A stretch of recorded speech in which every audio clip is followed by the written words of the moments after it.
Yes. Van Sickle. Yes. Can I have a motion? What am I doing? To approve the agenda? To approve the agenda? Yep, Yes. sure will. Thank you. I will second. Bergstrom. Yes. Merritt. Yes. Taylor. Yes. Thompson. Yes. Van Sickle. Do we need to do a motion to the annual meeting out of the regular meeting? No, two separate meetings. Yeah, So you just So called the this is- annual meeting Okay, to order. very good. So action items. Approve official depositories. Any comments? This is just the maximum amount of money that we can have at each institution. We have to officially state. So we've got 10 million at Vision Bank, IceJet, and UMB Bank, or in UMB for 1 million. That's where we keep our debt pre-ready. Any questions, comments, motion? If there's no questions, I'll make a motion to approve all of those. Second. Bergstrom. Yes. Merritt. Yes. Taylor. Yes. Thompson. Yes. Van Sickle. Okay, yes. Yes. Appointment of legal counsel. Any comments? again, we've used all our Edson and Cooney's for a long time. They're a very reputable legal service, and our recommendation would be that we continue with them. Questions, comments, motion? I will move to appoint Allers and Cooney PC as district legal counsel. Second. Bergstrom. Yes. Merritt. Yes. Taylor. Yes. Thompson. Yes. Van Sickle. Yes. Appointment of official publication. Again, on an annual basis, you need to identify who your public communication is going to be. It makes sense that we would do the Ogden Reporter. Any motion? So moved. Second. Bergstrom. Yes. Merritt. Yes. Taylor. Yes. Thompson. Yes. Van Sickle. Yes. Set meeting date, time, and location. I would move to set the to continue meeting at 6:30 on the second Monday of every month in the middle and high school library as the official meeting date, time, location for the 2024-25 school year. Second. Bergstrom. Yes. Merritt. Yes. Taylor. Yes. Thompson. Yes. Van Sickle. Yes. Student abuse investigators. Comment? Iowa code just requires that you have a level 1, level 2, and we need to have that formalized and identified. And it would be a continuation of what we've done in the past with our level 1 and level 2. Questions? Motion?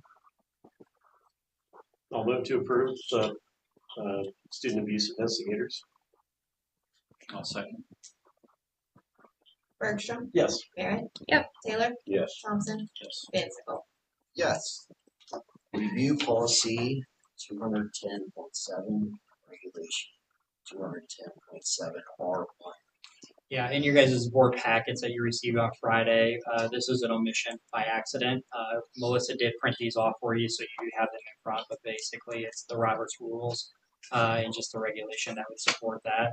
It is no different than what we've done in the past. I'll make a motion to approve those two policies. I'll second. Bergstrom. Yes. Merritt. Yes. Taylor. Yes. Thompson. Yes. Van Sickle. Yes. Substitute pay rates. Yeah, so we just have to identify what our annual rates are going to be. We look at what is the current condition with schools that we're surrounding. The Des Moines metro area, the rates are starting to increase, but we have not seen that quite up here. And our substitute pool, we seem to be having some pretty good luck with some changes that we've done, such as Red Rover, et cetera. So really the changes that we are looking at would be, first off, that internal coverage. If you guys remember last year, we put that in place, that if you were giving up your planning period, we would compensate you, knowing that your planning period would be shifted. That did not impact us as much as we anticipated it, so I'm making the recommendation that I would go from $10 to $15. And then the other ones would be more for our classified staff. We felt that tried to be more competitive with what a employee may be able to receive.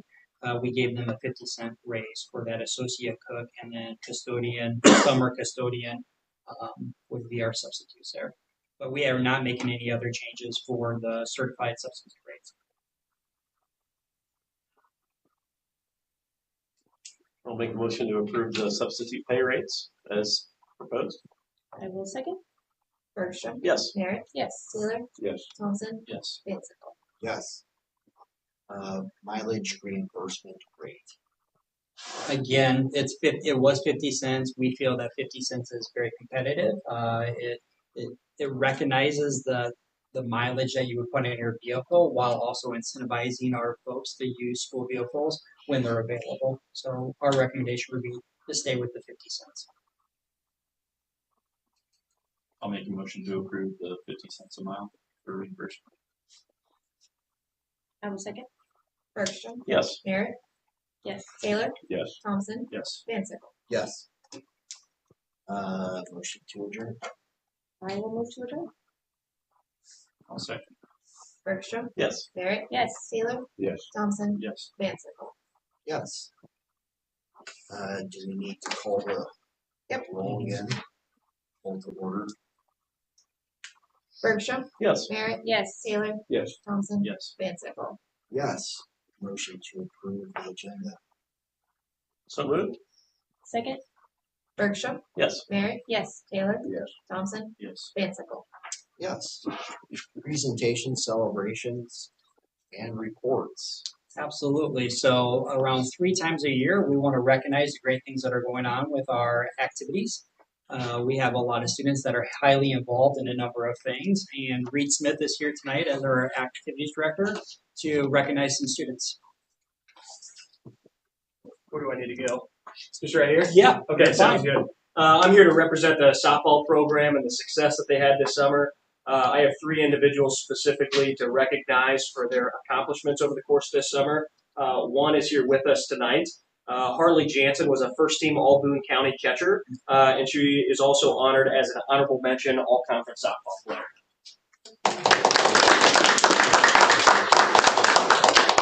I have 2 others that also received postseason accolades that are not in attendance. Emma Mormon was our other honorable mention all-conference softball player. She also earned all-state academic honors for the softball season and then her academic accomplishments. And then Aubrey Leonard was a first-team utility player for the conference. She was a first-team All-Boone County player. She was on the all-district team, and then she was also a third-team all-state softball player. Very good. And then baseball. Dick's here tonight for baseball. Yeah, thank you. Probably one of the greatest things, obviously, to do is to recognize your student athletes because they've accomplished something great, and to know that you have other coaches in the conference that you convinced or they know that they are very good and good enough to be recognized. So these are important for those kids, and it's a lot of fun. 2 honorable mention athletes for the baseball team, which are not here, are Keaton Westberg and Caleb Weiskup. They were honorable mention. Our second team all-conference kids were Carson Mormon at pitcher, Cole Burdette at outfield, Colby Roy as an infielder, and then our lone first team all-conference kid was one of the best catchers in the conference, and that was Tanner Roy also. So that's my group. So thank you.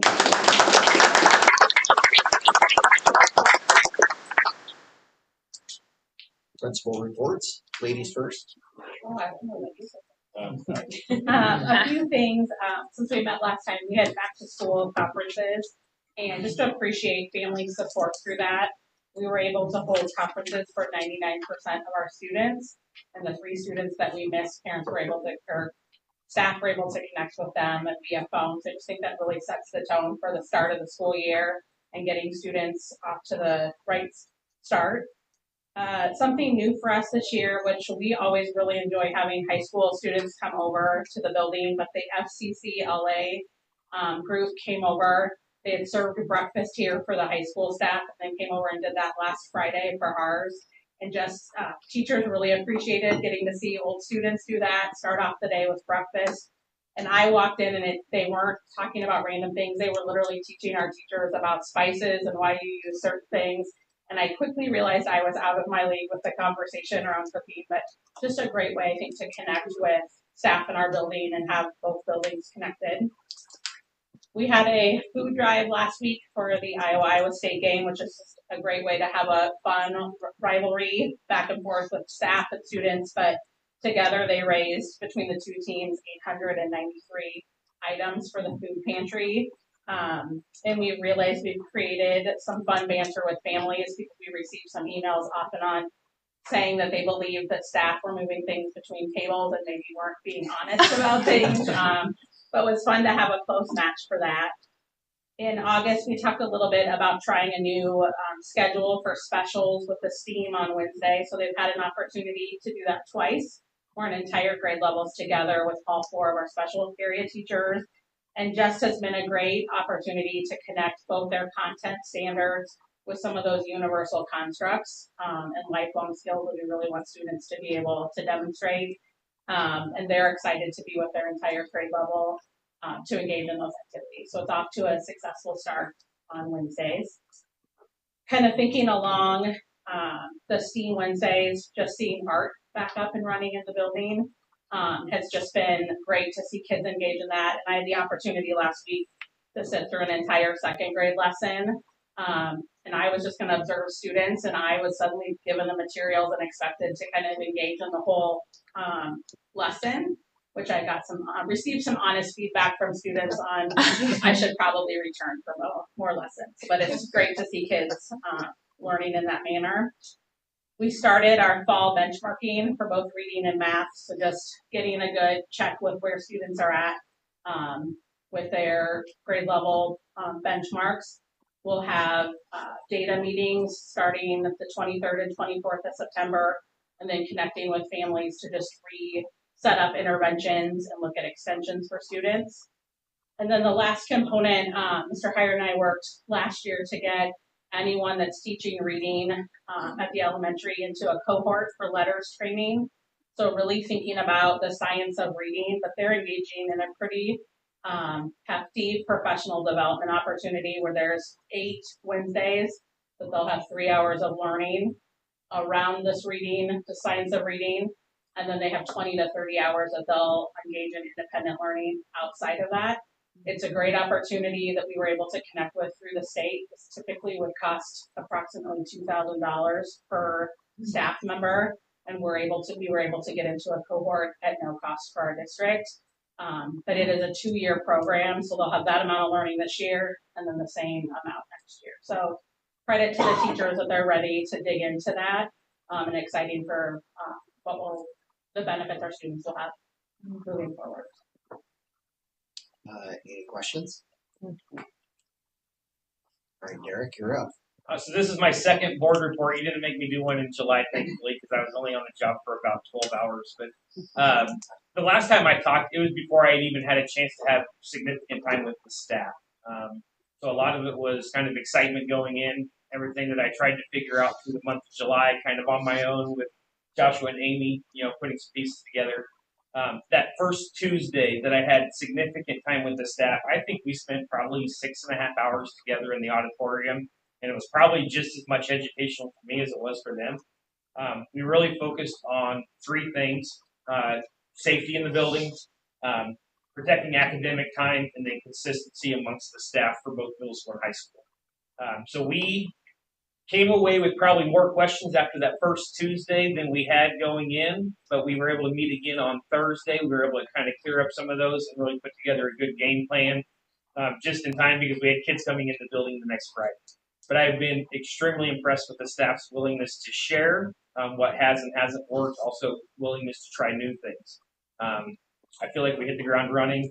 That Friday and then the following week, I had class meetings with each of the classes. Miss Jones and I met with 6th through 12th grade separately, and we went over expectations so that they knew where we were. To say I was a little nervous going into the meetings was an understatement because I wasn't sure how it was going to come across. We're setting the bar pretty high, but we're also going to hold them accountable, but we also explained the why as to what we are doing. And I felt like the meetings were really successful. I think we've had good feedback from both students and parents in regards to some of the key points that we touched on. I just sent an email out this afternoon to parents, kind of recapping 2 weeks and then 4 of the things that we talked about. Again, focusing on safety and protecting class time. We talked about bullying and interpersonal relationships. So when things are happening that shouldn't be happening, making sure we're reporting it. We talked about cell phones. Everybody was interested to see how the cell phone policy was. We're following the way the policy is in the handbook, but we're making sure that we are hitting that hard because it says no cell phones during the academic time from bell to bell. The teachers are on board with it, with hitting that, and I think the students actually appreciate that.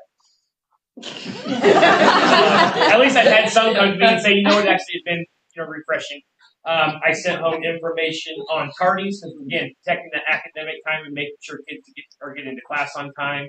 And then the last one was advisory. So advisory in the past has been called Bulldog Breakout. It's been called Flex. It's been called a number of other things.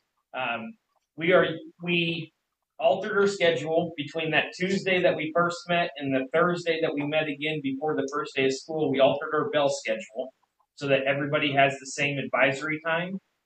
That freed us up to have middle school and high school teachers be able to pull from both groups. And also, we added in holding kids accountable for academics. So on Friday, if a kid is failing a class, then Tuesday through Friday of the following week, they're in advisory working on getting their grades up. If they are passing all of their classes and they're not pulled by another teacher to make up a test or a quiz or work on a specific skill, then they have some choice in their day. They might go to the gym to play. We have some rooms that might have board games or trivia or Kahoot. We have some rooms that are just quiet study hall rooms if a kid wants to do homework. But again, providing some choice for the kids that are taking care of business. So we tried to enroll in Flexi Schedule today. We had a misstep. We got those reworked. They get to re-enroll again tomorrow. We'll try again. And so hopefully tomorrow we have our first full day of rotations with Flex. So lots of new, not just in terms of new rules, but expectations. But the staff has been on board and the students have been amazing. Had a few hiccups here and there, but we're dealing with those. The students overall have been awesome. So really pleased with the start of the year. We're in it now. This is a busy week for activities, and so we've got a lot of kids participating. But it's been fun to watch them get involved on the playing field and running. So Very good. Any questions? Okay, before we dive too far into the consent agenda, we received recently a resignation from a certain head baseball coach who had been coaching here for 40 plus years. Sadly, he has decided to step down, but I wanted to publicly give a attaboy to Dick Smith for his years of service and all the outstanding coaching that he did for decades. Sorry, Dick, decades. So can we give him a round of applause?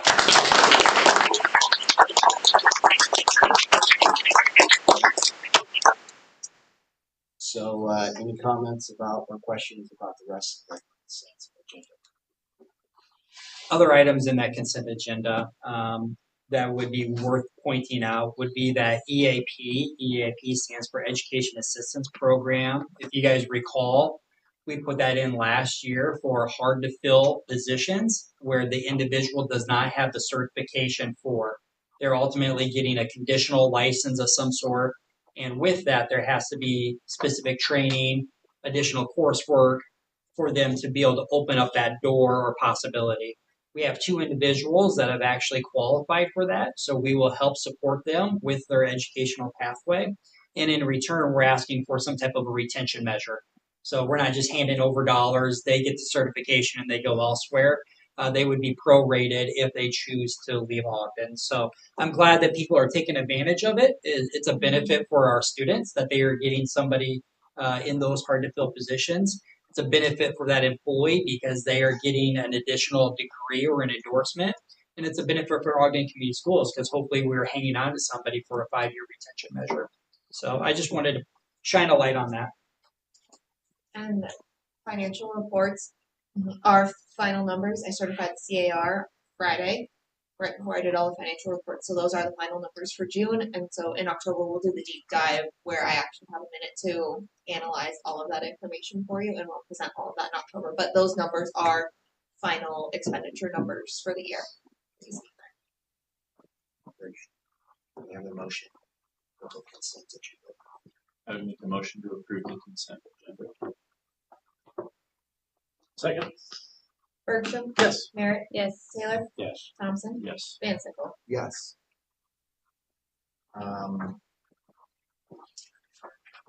Other action items. A, the FFA out-of-state travel requests. Yeah, so Caitlin Bryan is our FFA sponsor, and she's here tonight with some of our students. They are requesting to go to Indianapolis, and we want to learn a little bit more about that. Okay, good evening. We are the Ogden FFA Horse Evaluation Team. My name is Riley Ferwerda. This is Riley Hicks, Anna Wilson, and Lydia Longhorn. We competed at the Iowa State FFA Livestock Evaluation event. This event has helped all 4 members of our team with multiple different skills, such as public speaking skills from presenting oral reasons, as well as critical thinking and decision-making skills, while having to place horses from most to least suitable to purpose. There were a total of 102 individuals and 33 teams at competing this year. As a team, we placed first in the problem-solving activity, halter classes, reasons and questions, and overall horse evaluation CE. Additionally, Riley placed first in halter placing, reasonings for both halter and performance classes, and overall individual. I placed third overall individual, and overall everyone on the team did a fantastic job. Because we won our state horse evaluation contest, we get the opportunity to represent Iowa at the national level. We are asking for permission to attend the National FFA Convention in Minneapolis, Indiana, from October 22nd to the 26th. We will travel Tuesday and compete at 7 a.m. on Wednesday and Thursday. We will receive results on Friday morning at 8 a.m. We would like to travel an hour and a half to Lexington, Kentucky to take an industry tour at one of the many horse and racing facilities. Thank you for your time and consideration for supporting us. So I also want to toot their horns a little bit. These girls were our first horse evaluation team ever, and Riley's mom coached them. They also won 4-H, and they're competing and representing Iowa at their 4-H contest as well. Back to back, I think there's a week in between, so they're representing Iowa in 2 big events, and we just would love to give them the opportunity to compete, represent Iowa, and then also they're all very big horse people, so I would love to give them the horse people.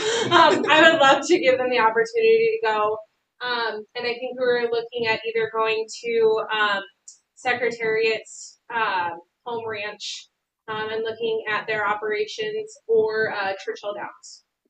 That's kind of our ideas. So, fantastic. Congratulations. Funding for this travel is from? We did apply and receive the Lowry grant, anticipating hopefully being able to go. But then also our FFA funds are well equipped. Ours are self-sustaining. Yeah. So we want to support them, and it's a responsibility to generate those dollars for their club. Any other questions? Motion? I will move to approve the out-of-state travel to Indianapolis. I second.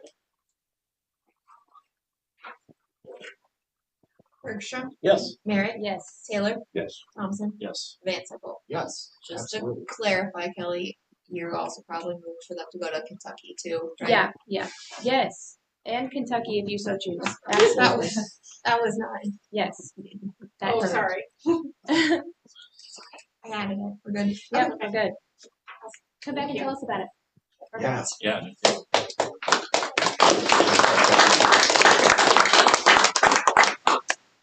Athletic trainer contract, Boone County Hospital. Yeah, so you guys saw the contract in your board packet. Just give you guys a little bit more information about that. We were looking for an athletic trainer, and Boone County Hospital actually approached us and said, hey, we have not done this in the past, but we're looking to possibly partner with schools in our county. So they actually reached out to Boone, us, and I think eventually another school district in the county. Ultimately, what it is that they are going to provide us an athletic trainer for full time. It's 32 hours a week. And the expense that you guys saw is $7,500. For us to get somebody at that level to be able to work with our student athletes to get them back into care, maybe concussion protocol, be there for practices, be there for competitions, is a level of service that we have just not had in the past, and coming in at a pretty minimal fee. In return, they just simply want to be recognized as a donor to our school district.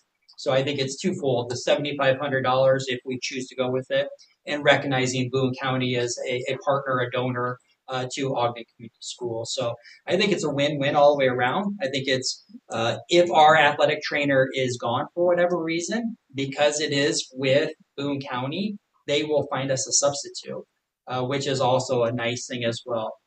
They were even talking if we were doing a large event, such as a wrestling event over the weekend, and Boone is not hosting anything, we might have 2 athletic trainers on site. So I just think there's a lot of value in partnering with a company that's in the area. So this $7,500, it seems so minimal, and they're just getting recognition and support because it's a county hospital. Is that Correct. I asked the CEO why $7,500 because I don't know what an athletic trainer, but they're a master's degree full-time employee. I'm anticipating that's an $80,000 salary. So why is 10% of us having skin in the game even paid for it? And she said it's for public service. Honestly, that's really their intention, is to serve the community. So I was very appreciative of that. No-brainer. And the 7,500 will come out of what bucket? That 7,500 helped me, but it would be it will come out of our general budget, and then in return we will have activities backfill that hopefully through some things. But it will be a general budget expenditure. Correct? Mm-hmm. Okay. Any other questions? Any motion? I'll make a motion to approve that contract with Boone County Hospital for the athletic trainer. I'll second. Bergstrom, Yes. Merrick, Yes. Taylor, Yes. Thompson, Yes. Van Sickle. Yes. Evaluation handbook. Yeah, I'm going to go ahead and get the computer open and just kind of show a few things for you guys tonight. It may take me a minute to kind of get it up and running here.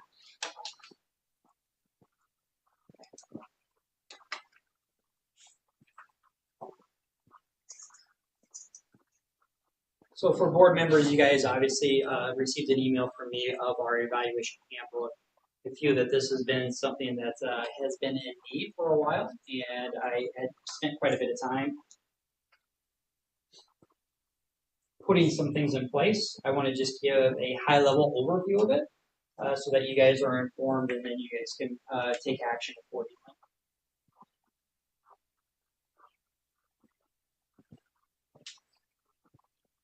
Okay, it is working. Okay, so you guys can see that. What I did is I ultimately looked at, we have 108 employees, and of that we have a superintendent, we have administrators, we have directors, we have certified staff, and even with our certified staff, we have teachers that are constituted as certified, nurses, and counselors. From there, we go at classified staff, and classified we have associates, custodians, bus, food service. I'm probably missing somebody, but secretaries would be classified. From classified, we also have coaches. We have head coaches. We have junior high coaches. We have assistant coaches. And then we also have our TLC positions. So ultimately, even we have 180 employees. When we look at evaluation, it looks and sounds different for every single employee group. And what I'm looking at is how do we create clarity so that everybody understands what evaluation sounds like and looks like, and what is a system that we can create that is going to hold people accountable, but also an opportunity for them to grow. I look at the evaluation as an opportunity for them to grow on their practices, get feedback that is helpful for them, And ultimately, I'm hoping that this centralized document is going to address those things. Prior to this document, it was kind of hit and miss a little bit on what instruments we are utilizing, where are those instruments, and I think that the more that we can be clear on the evaluators, the supervisors, but also for all of our employee types, so that they understand what their evaluation process sounds like and looks like, I think is just going to be advantageous for us as a whole organization. So ultimately, it is a 17-page document with 40 plus hyperlinks, and it is a centralized location for all in templates that you would use, forms that you would use, standards that you would be evaluated on, pre-observation, post-observation feedback forms. It truly is a centralized location for all things for observation for all of our employee types. So I tried to kind of just get the table of content here. You guys can kind of see that. Then we go into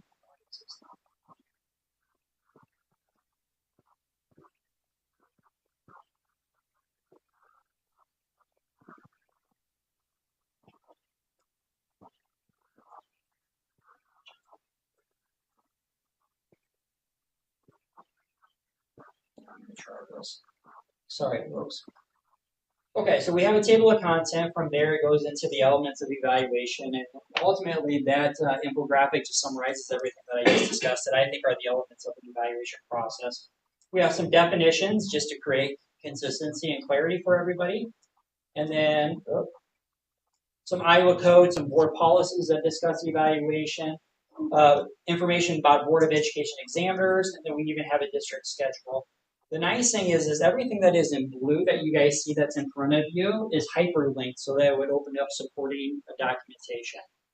I'll open this up. I think hopefully I've hid some information here, but you guys can see how if I have access to this, it will simply pull open.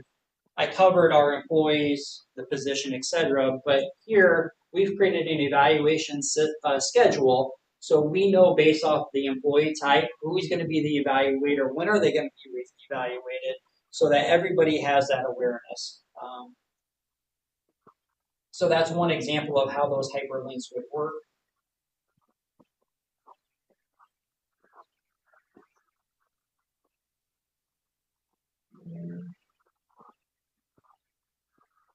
And then it goes down to the superintendent. So the superintendent really this is the same flavor of the feel that it's going to get for all of our employees type. But its evaluation is important for the superintendent.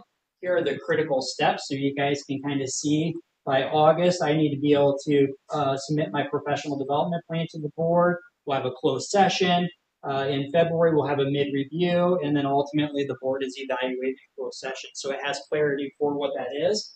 The nice thing is if anybody wants to see what those templates look like, they're all hyperlinked down below for everybody to have access to as you guys as the evaluator, for me as the employee. It continues on. You can see the same thing for administrator, for directors, for our certified staff. There's a lot of information with the certified staff. Again, I can open any of these and it would be a supporting document. Our classified staff, all of the classified staff. I will open up just one of these. I tried to centralize, and not only centralize, but try to create a standardized process that all of our evaluations now will look very similar, but the criteria that we are evaluating them on is pertinent to that employee. So the standard, the template itself will be standardized across the district for the most part, but the information that we are giving them feedback on would be pertinent to their job description and their job title. So that's kind of the information there. And then it goes down to our coaches. So we have head coaches that are on cycle versus off cycle, assistant coaches on and off. I worked a lot with Reed. Reed was able to provide me a lot of information for this. And then ultimately we were able to create kind of an evaluation schedule for our coaches, and then information that they are going to be providing for Reed as the evaluator. That includes preseason meetings, postseason meetings, reflection, observations of practices, of events, etc. So it's a very thorough process for our coaches that you would see even for our certified teachers as well. And then finally, it kind of wraps up with those certified the TLC positions. So hopefully you guys can kind of see the document looks hopefully pretty user friendly, and it's something that we can utilize to help grow our employees is ultimately our goal with that. Any questions? Well, just a comment. I love congruency in any organization, and however you put all that together, it's kind of, I'd say, I don't want to use the word masterful. It's awesome. But it's close. I mean, that's a big job. Yes. So thank you. Yep, you bet. Yeah, you worked hard on that, and it shows. That's great. It was a big undertaking, but it was needed. Yep, it was definitely needed. Motion? I'd like to make a motion to approve the new evaluation sample. I will second. Bergstrom, Yes. Merritt, Yes. Taylor, Yes. Thompson, Yes. Van Sickle. Yes. Policy revisions.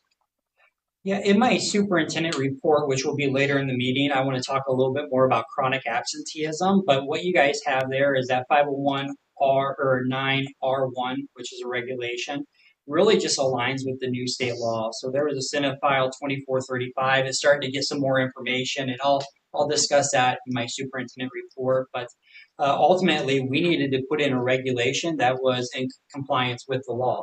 And ultimately, I missed that. This is on me. I missed this in July and August when we were doing first and second readings of legislative session changes, and we needed to make sure that we got this in place. The other ones, the 502.1, the 603.1, and the 700 were just things that came out in a policy primer recently that we just needed to, it was subtle changes in wording. And then I do want to acknowledge and recognize the 710.4, which is meal change. We had a situation that happened earlier this year that honestly shouldn't happen. And I think that by changing and modifying this policy, it is reflective of our practices and it better communicates to our stakeholders. So you guys can see a line item that was added to that. That was not in a primer, but due to something that happened, I felt like it was important for us to make changes to that policy. Any questions?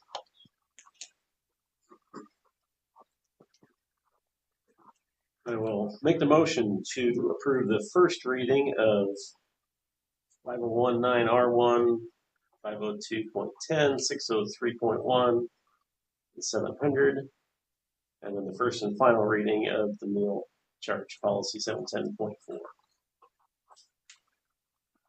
I'll second.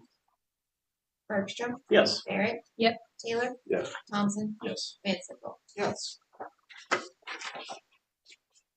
Okay. Public comment, right? Mm-hmm. Dick Smith, you are on the top of the list.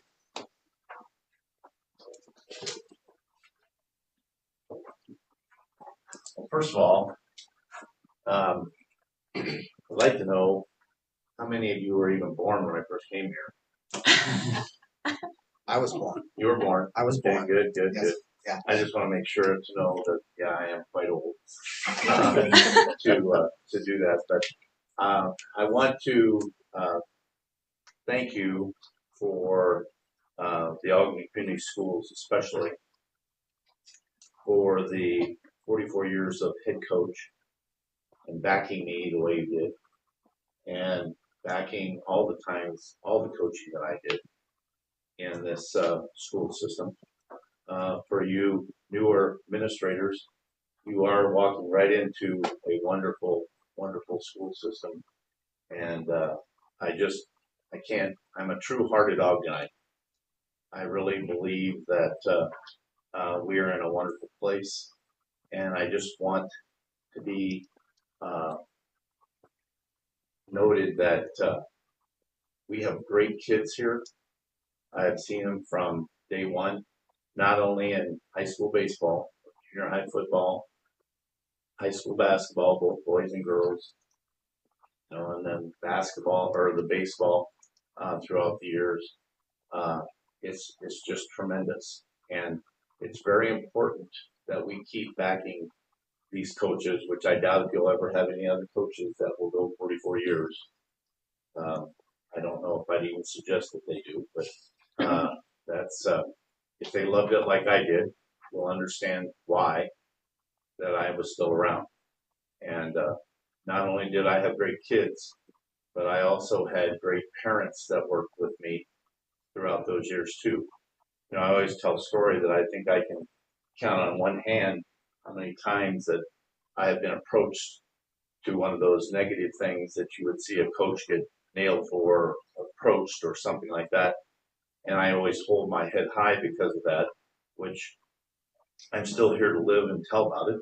So it's not anything that that was anything that, you know, that would cause me to stop doing that.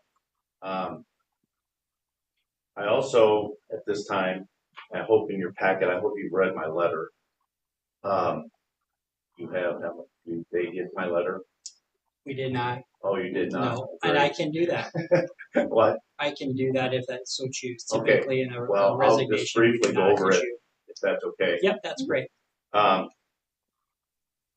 First of all, it just explains to you what I just did a little bit with being here, starting in 1977, when I took over, 78 really, when I took over the Pee Wee and Little League and Babe Ruth programs for 2 years, and then got the head coach in 1980. And so that's where, as far as where I was at when I first came, very much a rookie, very much a rookie. Just like a lot of the coaches that you are dealing with today, that really need your backing, to keep going in this tough world of coaching, that everybody thinks they know how to do that. And it's not an easy task to get accomplished by yourself, but I've also had wonderful, wonderful assistance with myself. And I also, when I'm talking about this is where I would like to throw in my 2 bits of my 14 years of head coaching with Scott Church. He is my assistant that has been wonderful and did great things for me, and has helped me especially these last 2 years when I really have a lot of irons in the fire.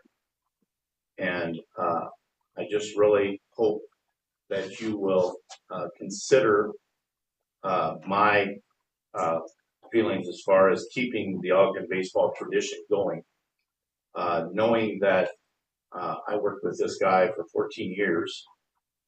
The chatter that you get outside of town or in town that is about that have not probably ever been to one of my practices, probably have not been to one of my ball games, or if they have, very little. And I think that I have the backing, or should have the backing from people to know that I know a little bit about what's going on in baseball. And I hope you will take that to heart when you go to hire a varsity coach following my footsteps. He is totally in the ballpark. He's got great knowledge of baseball. He has always been good with kids. In fact, he's kind of my entertainer when Coach Smith is kind of on the down dumps if we get beat or something like that. But he is a great, great person that has come a long way. I'll give you credit on that. Come a long way. And he is perfect for this job. And I hope that you will listen to that and take my consideration, or Reed's or Joshua's or whoever that would come up with the next head coach. I hope you would listen to us and maybe not the chatter so much, because I think I've been around you more than anybody. And I hope that you trust me like that. I think after the number of I think I know how to win. I think that's an obvious statement that I can do that. And I think he will continue that winning tradition. And I think we always need that in small schools. We need to have that that ability to win and keep our heads up. It makes school go so much better when our athletics are good and we have that good culture. And from what I can see, I really wish I could be in this culture with these two gentlemen here that have been hired. I think you did a wonderful job. I just love to see the way that they come out and are around with our students. I think it's really, really important. So, as I put on the last part of my letter, which this was not easy. This was not easy at all. I wished I was younger because I would still be coaching baseball. I have great kids still coming. And that's why I want to make sure that I kind of have a hand pick a little bit about what's going to happen because I don't want it to dwindle.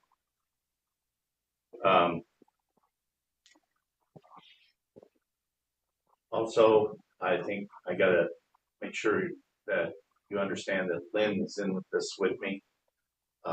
She, thank God, she loves sports just like me. And like I told someone the other day, if it was her choice, I wouldn't be quitting. So it's not because of anything that is just time for me to be done. And I just hope that you will honor that and listen to what is in this letter that I hope Joshua will put out for you. And again, thanks so much for the Boys of the Summer. Thanks so much for their parents, our administrators, and especially my family. So thank you.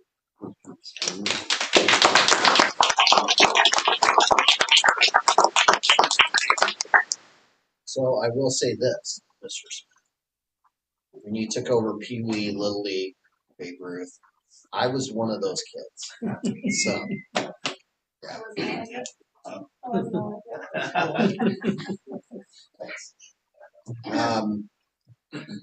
Kaylin. I'll pass. He's got me all choked up tonight.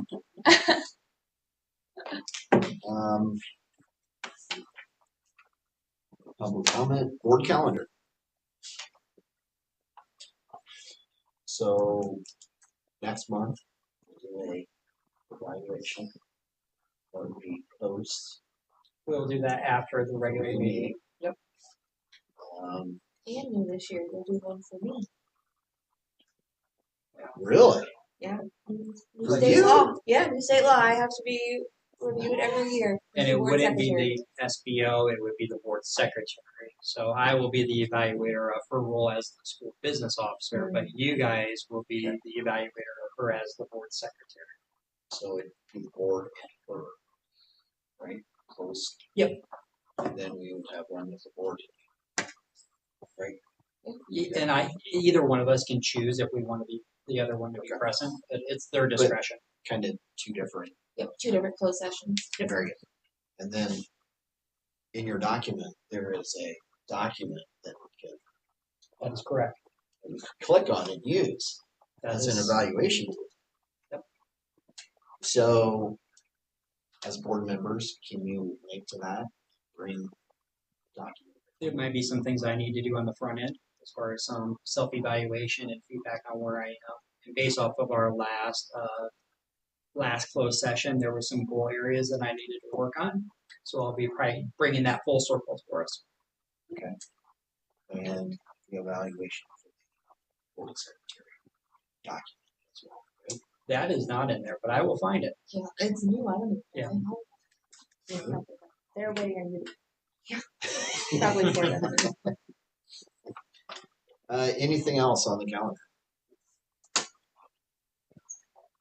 We'll have count numbers in October too. So by the October board meeting, we'll know enrollment numbers, and we'll do the full financial dive into the last fiscal year. And you'll see financial reports for the new year where we're at.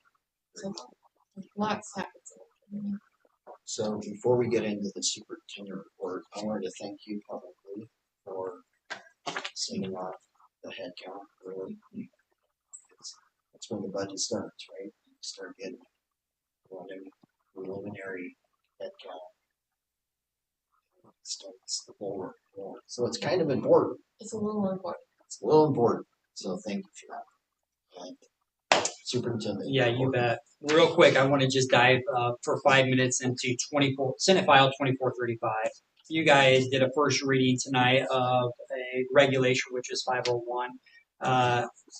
Christine worked some magic and is doing a great job in her HR/communications role, and she's created an infographic.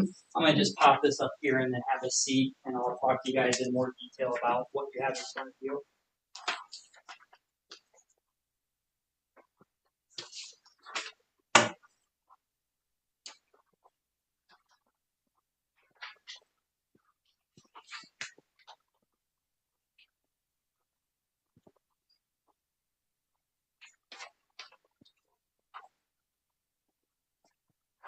Okay, so I'm going to have a seat. I'll pop that open just for those that are in the audience.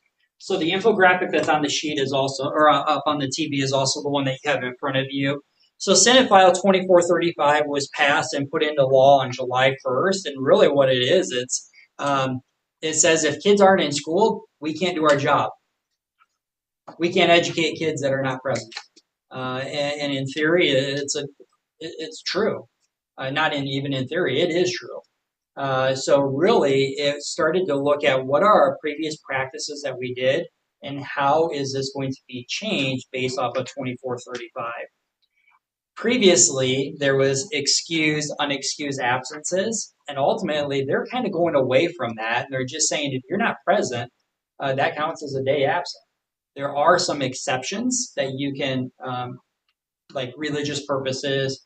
It says significant medical. So if somebody brings a doctor's notes, 504 IEP, some of those things. But ultimately, if a student is gone, it is going to impact their overall attendance rate. This infographic talks about 3 different thresholds. I also have a letter that's prepared that will be going out to our families here. But at 10%, you guys can see if a student gets to be at 10% of that threshold, a certified letter will go to mail to the family regarding their attendance, and we will start to inform the county attorney.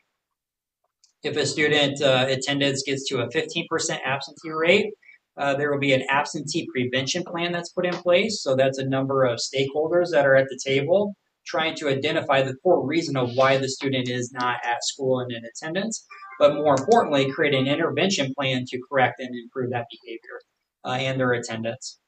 And then finally, there would be weekly monitoring of that plan. So it isn't we have the meeting and we're done. It's now we have that meeting and we have an accountability partner for the parent, for the student, for whoever might be impacted in that to make sure that their attendance is approved upon. And then ultimately, we hope that we never get to this, but there's that 20% threshold. And with that 20% threshold, Boone County Truant would be involved. There's some things that are involved with the county attorney as far as compulsory ed and legalities regarding that. And if we have an open enrolled student that is chronically absent, the board can take action on that and actually revoke open enrollment and send them back to the resident district. So that is something that is a significant change. We have some thresholds and some other information on here. I think the thing that I want to really highlight is the value of, well, someone might say, well, it's only one day. But if you start to look at how that compounds over a student's 13 years in our system, how that impacts their overall education. So I do value the fact that we are trying to address this because it is an issue. I think what we're going to have is some issues with people maybe pushing on an absent is an absent versus an excused versus an unexcused. And I think it's just retraining our folks, our patrons, our stakeholders on what this new law is. And ultimately, we want to partner with folks and we want their kids in attendance. This should not be viewed as a punitive, even though it will be in a certain regard. It's about we want your kids in our buildings every day so we can impact their life.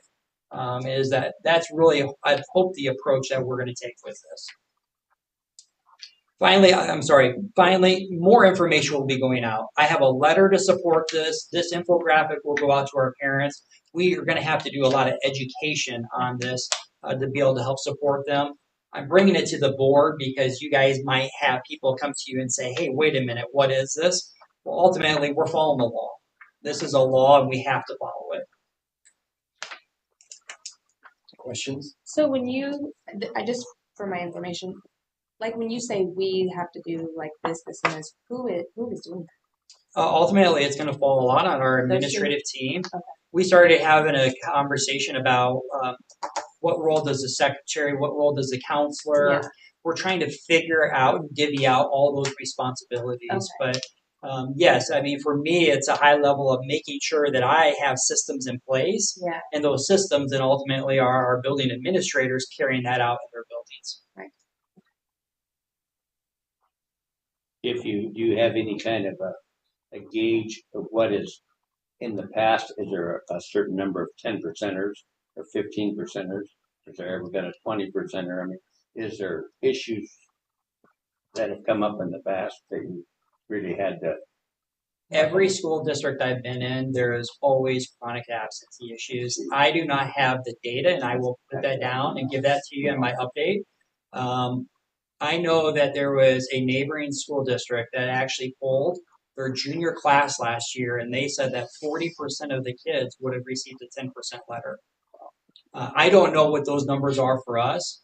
The thing that is interesting is if you make it to, there's lots of different scenarios, but you make it to state, let's say state volleyball, the volleyball athletes that are competing for us would be considered present. But if you go and cheer on your classmates, you're considered absent. So, I mean, there's going to be a lot of education that goes behind this. But the threshold is pretty high here, though. I mean, let's be honest, like 10%, that's quite a bit of. It's 18 days in the school year. You know, if I give you 3 weeks vacation of your job, that's pretty good. It's like you just have to kind of plan your time. You know what I mean? Yep. Like, so I think it just sounds worse than it is, and that's just. So once you hit that 10% threshold, our district sends a report to county attorney. Yep. And then what?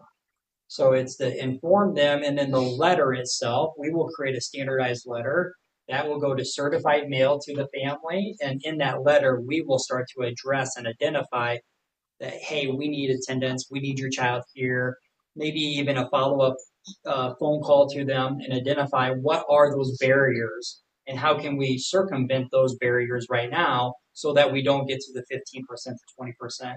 Is basically initiating a conversation because we want to change the behavior and get that child here at school. Is there real any teeth in truancy laws in the state of Iowa where parents can be held accountable for truancy issues? If you look at what's in law, yes. If you look at what's in practice, I haven't seen it too often. Any other questions? So it's more a fear thing. It is. Yeah. Yeah. That's what Yeah. I mean, let's just be honest. We have attendance issues in our community. If you get into some of the larger metropolitan areas, I'm not sure how they're going to be able to even staff mediation meetings for all of the sheer number of kids that are going to exceed that 20% threshold. So it doesn't mean that we shouldn't be addressing this. It is a real thing, and we need to make sure that our kids are in the building. That's where I said in theory, because when you start to practice and implement this, do we have the capacity across the state of Iowa to actually do what we say we're supposed to be doing? Because if we say we're going to do something, I want to follow it up and actually do it. Mm-hmm. Otherwise, why are we going through the motions? Any other questions? I guess if they, the Senate gets enough slack, they have opportunity to change it. Sure. Yeah. And this might be revision 1.0, and you're going to see revision 2.0 or 1.2 or whatever it might be. So in theory, it's solid, and it just might need to take multiple revisions to get it to be that sweet spot on where it's manageable. Do you have anything else? That's it. That's it. Well, I would entertain a motion to adjourn. So moved. Bergstrom, Yes. Merritt, Yes. Taylor, Yes. Thompson, Yes. Van Sickle. Yes. Yes. I said 7:30. On the money. On time. Yeah, I ran some numbers for last year.